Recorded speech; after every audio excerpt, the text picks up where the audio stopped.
আজকের ভিডিওতে আমরা আলোচনা করব আমাদের দৈনন্দিন ব্যবহারে কিছু মশলার অসাধারণ কিছু উপকারিতা নিয়ে। চেনা মশলার অজানা সব গুণ। বলুন তো, রান্নায় মশলা কেন ব্যবহার করেন? এর সহজ উত্তরটি হলো স্বাদ ও গন্ধের জন্য। কিন্তু স্বাদ আর গন্ধ বৃদ্ধির পাশাপাশি এসব মশলা যে আমাদের শরীরে কতটা উপকারে আসে, প্রতিদিন রান্নায় আমরা যেসব মশলা ব্যবহার করি তা কোনো না কোনোভাবে আমাদের শরীরকে ভেতর থেকে সুস্থ রাখে। আজকের এই ভিডিওতে আমরা আপনাদেরকে জানাবো কোন মশলা আমাদের শরীরে কি কাজে লাগে। তাই অনুরোধ করব ভিডিওটি সম্পূর্ণ দেখতে থাকুন। ভিডিওটি শুরু করার আগে অবশ্যই আপনার ওই সুন্দর আঙ্গুলটি দিয়ে ভিডিওতে একটি লাইক করুন এবং চ্যানেলে নতুন হলে চ্যানেলটিকে সাবস্ক্রাইব করুন। তো চলুন সময় নষ্ট না করে শুরু করা যাক। গোলমরিচ। গোলমরিচ হজমের পক্ষে খুব সহায়ক। সর্দি কাশি সারাতে বা মেটাবলিজম বাড়াতেও এর জুড়ি নেই।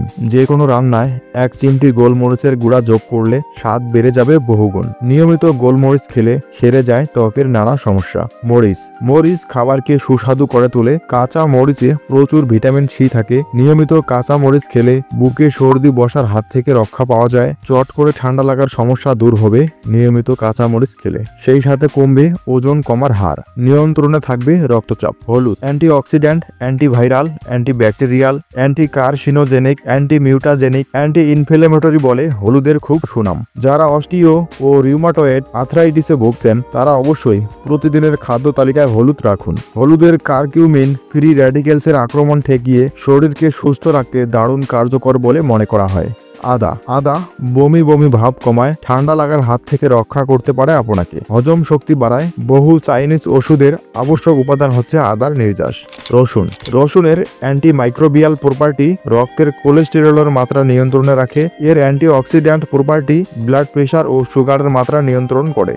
জিরা। হজমের সমস্যায় ভুগলে 1 চিমটি আস্ত জিরা সারা রাত পানিতে ভিজিয়ে রেখে দিন। পরদিন সকালে পানিটুকু ছেঁকে খালি পেটে পান করুন। হজমের সমস্যা দূর হয়ে যাবে। পেট খারাপের সমস্যা যারা নিয়মিত ভোগেন তাদের জিরা দিয়ে রান্না করা পাতলা ঝোল খাওয়ার পরামর্শ দেওয়া হয়।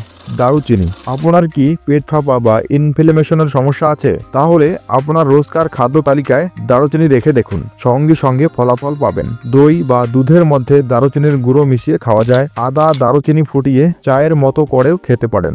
লবঙ্গ। লবঙ্গ হচ্ছে অ্যান্টিব্যাকটেরিয়াল, অ্যান্টিফাঙ্গাল আর অ্যান্টিসেপটিক গুণে সমৃদ্ধ। সেই সঙ্গে এর মধ্যে পাবেন অ্যান্টিঅক্সিডেন্টস আর একাধিক মিনারেলের গুণ। অ্যারোমা থেরাপিতে নানা ধরনের ব্যথা নিরাময়ের জন্য লবঙ্গের তেলের উপর আস্থা রাখা হয়। দাঁতের ব্যথা বা পেটের ব্যথার চিকিৎসাতেও ব্যবহার করা হয় লবঙ্গর তেল।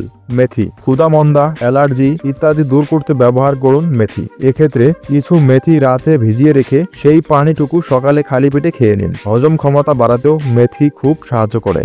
ধনেপাতা। ধনেপাতা উপকারী তো বটেই, গোটা ধনে রান্নায় ব্যবহার করুন নিয়মিত। তা আপনার হজম শক্তি ভালো রাখবে, লিভারের স্বাস্থ্য ভালো রাখতে ও পেট পরিষ্কার রাখতে দারুণ সাহায্য করে এই ডায়েটারি ফাইবার। তো ফ্রেন্ড, এই ছিল আজকের ভিডিও, কয়েকটি মশলার গুণাগুণ। ভিডিওটি সম্পূর্ণ দেখার জন্য আপনাকে অসংখ্য ধন্যবাদ। দেখা হচ্ছে পরবর্তী ভিডিওতে। সে পর্যন্ত ভালো থাকুন, সুস্থ থাকুন। আল্লাহ হাফেজ।